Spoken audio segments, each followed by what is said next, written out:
శ్రీభగవానువాచ అశోచ్యానన్వశోచస్త్వం ప్రజ్ఞావాదాంశ భాషసే గతాసూ న గతాసూంశ్చ నాను శోచంతి పండితాః.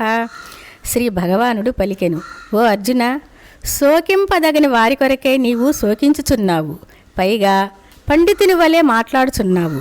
పండితులైన వారు ప్రాణములు పోయిన వారిని గూర్చి గాని ప్రాణములు పోని వారిని గురించిని గాని శోకింపరు.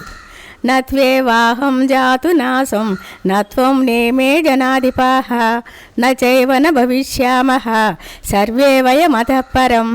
నీవు గాని నేను గాని ఈ రాజులు గాని ఉండని కాలమే లేదు, ఇక ముందు కూడా మనము ఉండము అను మాటయే లేదు.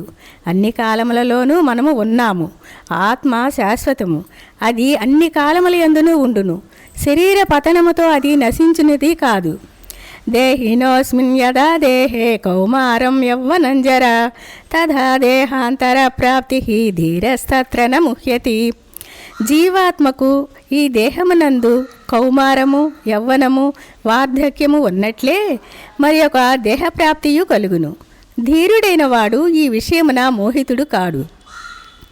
మాత్రా స్పర్శాస్తు కౌంతేయ శీతోష్ణ సుఖ దుఃఖదాః ఆగమాపాయినో అనిత్యాస్తాం స్థితిక్షస్వ భారత. ఓ కౌంతేయ, విషయేంద్రియ సంయోగము వలన శీతోష్ణములు సుఖదుఖములు కలుగుచున్నవి. అవి ఉత్పత్తి వినాశశీలములు, అనిత్యములు కనుక భారత వాటిని సహింపుము అనగా పట్టించుకొనకుము. యం హినా వ్యధి అంత్యేతే పురుషం పురుషర్షభ సమదుఃఖ సుఖం ధీరం సోమృతత్వాయ కల్పతే.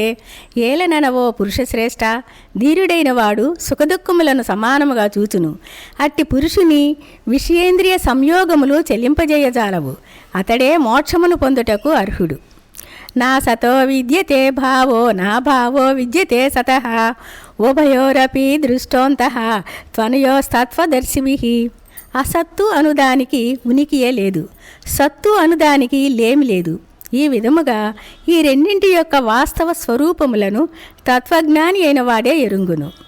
అవినాశితు తద్విద్ధి ఏన సర్వమిదం తతం వినాశమవ్యయస్యాస్య న కశ్చిత్ కర్తుమర్హతి. అంతవంత ఇమే దేహ నిత్యస్యోక్తాః శరీరిణః అనాశినో అప్రమేయస్య తస్మాద్యుధ్యస్వ భారత. ఈ శరీరములు అన్నీను నశించినవియే, కానీ జీవాత్మ నాశరహితము, అప్రమేయము, నిత్యము కనుక ఓ భరతవంశీ అర్జున, నీవు యుద్ధము చేయుము. ఏనం వేతి హంతారం యశ్చేనం మన్యతే హతం ఉభౌతో న విజానీతో నాయం హంతిన హన్యతే. ఆత్మ ఇతరులను చంపునని భావించువాడును, అది ఇతరులచే చంపబడునని భావించువాడును, ఆ ఇద్దరును అజ్ఞానులే. ఏలనన వాస్తవముగా ఆత్మ ఎవ్వరినీ చంపదు, ఎవ్వరి చేతను చంపబడదు.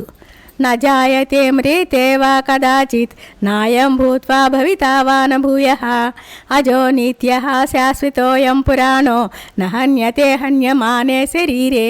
ఈ ఆత్మ ఏ కాలమునందును పుట్టదు గిట్టదు, పుట్టి ఉండునిది కాదు. ఇది భావ వికారములు లేనిది. ఉత్పత్తి, అస్తిత్వము, వృద్ధి, విపరిణామము, అపక్షయము, వినాశము అను 6 భావ వికారములు. ఇది అజన్మ, నిత్యము, శాశ్వతము, పురాతనము. శరీరము చంపబడినను ఇది చావదు.